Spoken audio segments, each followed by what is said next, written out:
Yeah.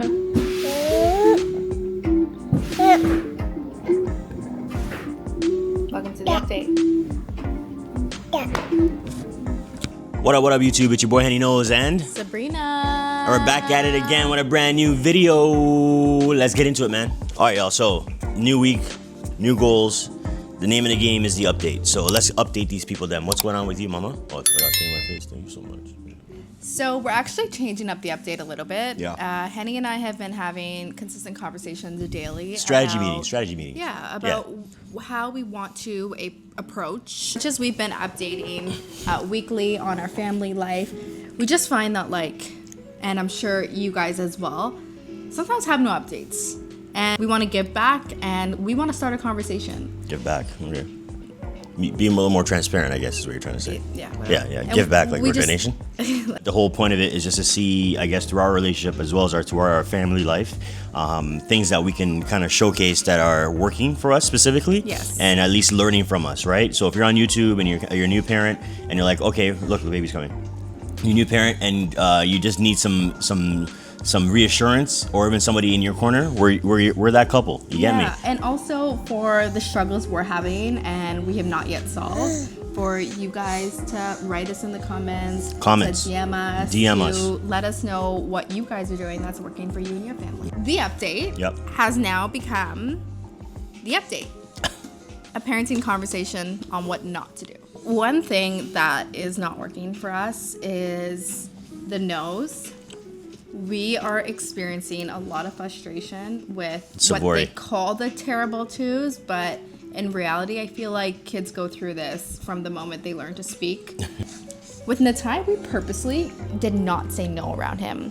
When he was doing something that we didn't like or bad or whatever, we would always say, And that changed when Sabori was born. The easiest thing for us to say was no. And so I don't know if we are the cause of that no, and if he's learning that from us, because where is he learning the no? I also think it's one of the earliest words that he learns and understands that he can get a reaction from, right? When you say no, you understand that you get a reaction, and I think as humans we're probably going to say no a lot more than we say yes. Just in general. So probably seeing us, seeing his brother, seeing what works for us when we're trying to speak to Natai or kind of growing and teaching Natai. He's probably learning, okay, no is what is responsive to mom. No is responsive to daddy. Yeah. Let me just say that. Since you're saying he's looking for a reaction and saying the no, do you feel like maybe we need to be less reactive? Definitely. I think. But then how do we do that when you're asking him to go and put his snow pants on, his shoes on, and his automatic thing is no? You're asking him to eat, his automatic thing is no. You're asking him to get down off the table, his automatic. How do you do? You can even be giving him something that he wants, and he'll still say no first. It's just the stage that he's at.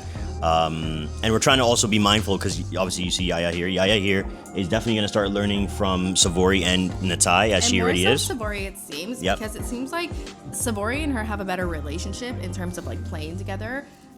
Closer in age, both comprehend. They're only a year apart, so that is not good news for us because Savori's learning from Natai, and Natai has gone through his transitions of you know what I mean, that toddlerhood to now he's being in kindergarten, a kid.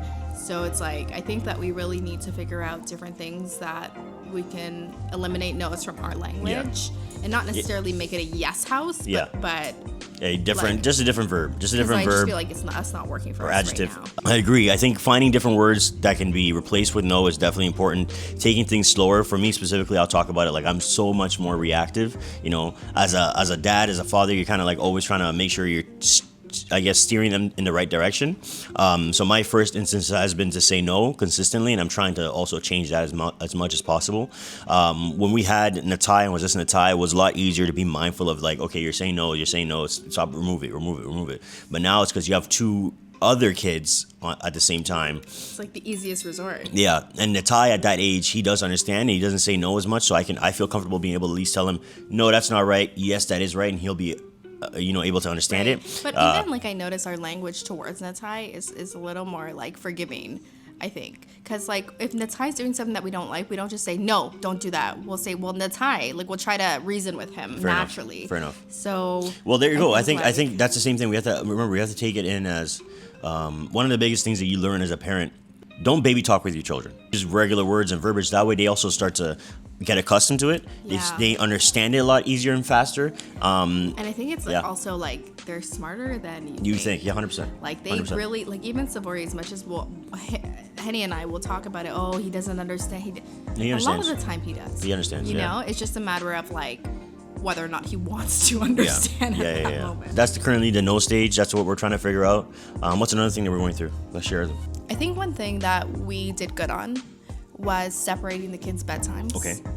I think that even with Natai being able to stay up a smidget later, like 5-10 minutes sometimes, even with or without Savory, I think it's made bedtime transition a lot easier.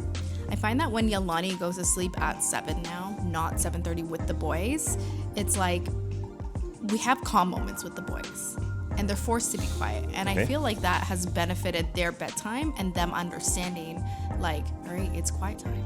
Because they've gotten a million times better. Give the people some clear understanding here. So you're saying, and this is what we do. I'm just trying to make sure y'all are also following track. So what we do is Yaya goes to sleep at 7:15 between that timing there. Obviously she gets her milk. We have her milk out here with everybody. And then it started to like slowly wind down. I'll make sure we dim down the lights, get the room ready. Baby girl here has been able to just kind of transition her to that next step where she doesn't need a debrocked or anything. She just puts her straight into her bed and she goes immediately to sleep, which is a very, very big change from the boys. Key. Yeah. If you want to see some sleep training tips from her and me, type it in the comments. Yeah, we'll let her know. We'll share whatever you want to share. But yeah, so she's been doing that. It's been working amazingly. And then from 7:15 till about 7:35, 40 is just the boys' time. So we have the two boys out here. We're either like reading a story, having their milk time, playing a little game, whatever it is. And it's a lot quieter, like she's mentioning. And we've been seeing a great amount of benefit from that. Yeah, I think the separation is good. Natai is getting the brunt of being the oldest. So we're always looking for ways to individualize him and be intentional with our time towards him and make him feel like a kid still and not just like, oh, Natai, you're the oldest sibling. What are you putting on me? Look at your face. Don't throw it. What's next? I don't know, you give me one. Natai. So Natai, I think we did Yaya and thing. So Natai, near the end of the week, I will take him to somewhere and it'll just be me and him time, right? So meaning we'll go to what we did last week was we went to the candy shop. And I know I'm not trying to speak on candy, but there's this spot in Toronto and it's like an exotic candy shop where they sell all these different types of candies and treats and stuff that you just don't get here in Canada. Not the healthiest, but it's more about the action of taking him somewhere where it's just me and him. And he's like, okay, cool. Me and Daddy went somewhere specifically. I can't forget my firstborn, which is Natai. And though he is older, and he is a little bit more independent, I never want him to forget that, spending time with Dad or spending time with Mom is also very much a great thing to do. So yeah. And that's pretty much it. Yeah, that's it. Give him a tip. Give him a tip as well to end it, maybe. Sleep train your kids. Yeah. Let's talk about that real quick. Sleep train your kids because we obviously know a lot of parents in our age group, and as well a little bit older. Some people are putting their kids down like 10 o'clock at night. 11 when they go to sleep, and then waking up after like. I'm not here to judge anybody because you never know what's working, what's not working. Look, she's all up in the camera. Henny and I made the right choice in doing sleep training the way we did because now we actually get to hang out. And I know a lot of parents that have no time with their partners. And I just can't imagine having a healthy relationship and going on your best foot as parents if you don't get time away from them. Like, look, we love them. So cute. Honestly. I love them. But like, come on, you know what I mean? Like, I'm done. Come on. So yeah, that's the tip. Sleep train your kids. And if you guys want to hear more, like Henny said, drop a comment. And we've done it 3 times now. All right, y'all. Dude, close off. Close off. It's your boy Henny Knows and Sabrinah. Thank y'all for watching, man. Make sure you like, subscribe, comment, all that good stuff. Big 6. Peace.